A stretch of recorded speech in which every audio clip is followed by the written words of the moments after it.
દિવસે ને દિવસે ગરમીનો પારો વધી રહ્યો છે ત્યારે હવામાન ખાતાની આગાહી અને દર વર્ષના અનુભવોને ધ્યાનમાં લઈ વડોદરાની એસએસજી હોસ્પિટલ દ્વારા ખાસ હીટ સ્ટ્રોક વોર્ડ શરૂ કરવામાં આવ્યો છે, જેના લીધે હીટ સ્ટ્રોકના લક્ષણો ધરાવતા તમામ દર્દીઓને આ વોર્ડમાં દાખલ કરી તાત્કાલિક સારવાર આપવામાં આવશે। છેલ્લા એક અઠવાડિયાથી ગરમીનો પ્રકોપ વધી રહ્યો છે। હજી તો ઉનાળાની શરૂઆતના પગલે વડોદરામાં તાપમાનનો પારો 40 ડિગ્રી કે તેથી ઉપર પહોંચી ગયો છે। આવી સ્થિતિમાં વ્યક્તિને લૂ લાગવાના તેમજ હીટ સ્ટ્રોકના કેસોની સંખ્યા વધી જાય છે, જેને ધ્યાનમાં રાખી મધ્ય ગુજરાતની સૌથી મોટી એસએસજી હોસ્પિટલ દ્વારા લૂ લાગવાના તેમજ હીટ સ્ટ્રોકના કેસોની સારવાર માટે એક અલગથી હીટ સ્ટ્રોક વોર્ડ તાત્કાલિક વિભાગના પહેલા અને બીજા માળે શરૂ કરવામાં આવ્યો છે। હોસ્પિટલ તંત્ર દ્વારા 30 જેટલા બેડની વ્યવસ્થા હીટ સ્ટ્રોક વોર્ડમાં કરવામાં આવી છે, તેમજ દર્દીઓના તથા સગાઓ માટે કુલર, પંખા, પાણીની પણ વ્યવસ્થા કરવામાં આવી છે। 2 આઈસીયુને પણ સજ્જ કરી દેવામાં આવ્યા છે। ત્યારે બાળકોના પીડિયાટ્રિક ડિપાર્ટમેન્ટમાં પણ હીટ સ્ટ્રોકને લઈ અલાયદી વ્યવસ્થા ઊભી કરવામાં આવી છે। અત્રે ઉલ્લેખનીય છે કે હવામાન વિભાગની હીટ વેવની આગાહીને લઈને તંત્ર સજ્જ બન્યું છે, તેમજ પોલીસ તંત્ર દ્વારા પ્રજાજનો માટે નવતર પ્રયોગો હાથ ધરવામાં આવ્યા છે। ત્યારે મધ્ય ગુજરાતની સૌથી મોટી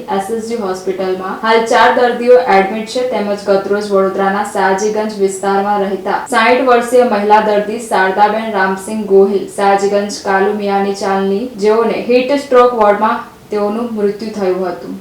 એસએસજી હોસ્પિટલમાં આપણે જે ગુજરાત અને દેશમાં જે ગરમીનું પ્રમાણ વધી રહ્યું છે અને ગુજરાત સરકારે જ્યારે બધા એલર્ટ જાહેર કર્યા છે ને એમાં વડોદરા જિલ્લો શહેરને ઓરેન્જ એલર્ટ જાહેર કર્યા છે। એના અનુસંધાને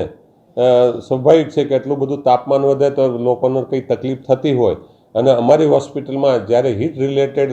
દર્દીઓ આવવા માંડ્યા અને એમાં અમારી હોસ્પિટલમાં એક દર્દી હીટ સ્ટ્રોકવાળું ડાયગ્નોસિસ થયેલું 106 એનું ટેમ્પરેચર હતું, એના આઈસીયુમાં દાખલ કર્યું છે અને ત્યારે પછી જનરલ વોર્ડમાં શિફ્ટ કરી અને સાજા થતાં ઘેરે મોકલ્યા છે। ત્યારે અમને ખ્યાલ આવી ગયો કે ભાઈ આ પેશન્ટનો ઘસારો થશે, એટલે અમે છે તે ઇન્સ્ટ્રક્શન આપી દીધેલી કે હીટ રિલેટેડ કોઈ પણ દર્દી આવે, કોઈ કોમોર્બિડિટીવાળા હોય તો પણ એને થોડીક હીટ રિલેટેડ તકલીફ થતી હોય તો અમે ઇન્સ્ટ્રક્શન આપી દેવામાં આવેલા અને જ્યારે 4-5 પેશન્ટ આવ્યા એટલે અમે તાત્કાલિક છે તે તબીબી અધિક્ષકના અધ્યક્ષસ્થાને સમીક્ષા બેઠક રાખી જેટલા દર્દીઓ આવ્યા હતા એ દર્દીઓનું ક્લિનિકલી બધી સમીક્ષા કરવામાં આવી અને આગામી દિવસોમાં જો આ ગરમીનો પારો ઊંચો જાય અને દર્દીઓનો ઘસારો રહે તો હોસ્પિટલમાં તંત્ર કેવી વ્યવસ્થા કરશે એની અમે સમીક્ષા કરી, બધી ચર્ચા વિચારણા કરી અને કાલે તાત્કાલિક ધોરણે જે ઇમરજન્સી મેડિકલ બિલ્ડિંગ છે એની ફર્સ્ટ ફ્લોર અને સેકન્ડ ફ્લોર પર 30 બેડની વ્યવસ્થા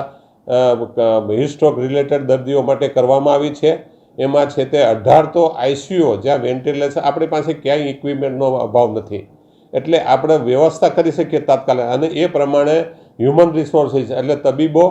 પેરામેડિકલ સ્ટાફ અને અન્ય સ્ટાફ, મેડિકલ ઓફિસર સહિત રાઉન્ડ ધ ક્લોક ફરજ ઉપર મૂકી આપવામાં આવ્યા છે અને બધું જ ઇક્વિપમેન્ટ સાથે અમે 30 બેડની વ્યવસ્થા કરી દેવામાં આવી છે। પીડિયાટ્રિક વિભાગમાં પણ અલાયદા બેડની વ્યવસ્થા કરી આપવામાં આવી છે અને ત્યાં પણ પીડિયાટ્રિકમાં આવશે, ત્યાં પણ પેશન્ટ રાખવામાં આવશે અને આપણા આજે 30 બેડની વ્યવસ્થા છે ત્યાં હીટ રિલેટેડ જેટલા દર્દી આવશે એની વ્યવસ્થા કરવામાં આવી છે। 2 જે આઈસીયુ છે ત્યાં તો આપણી પાસે એસીની વ્યવસ્થા છે, નીચે છે તે કુલરો મૂકી દેવામાં આવે છે, પાણીના જગ મૂકી દેવામાં આવ્યા છે અને ક્યાંય કોઈને તકલીફ ના થાય એ પ્રમાણે તંત્ર સજ્જ છે અને એ પ્રમાણેના આદેશ પણ પારિત કરી દેવામાં આવ્યા છે અને એ પ્રમાણે તમામની ફરજો પણ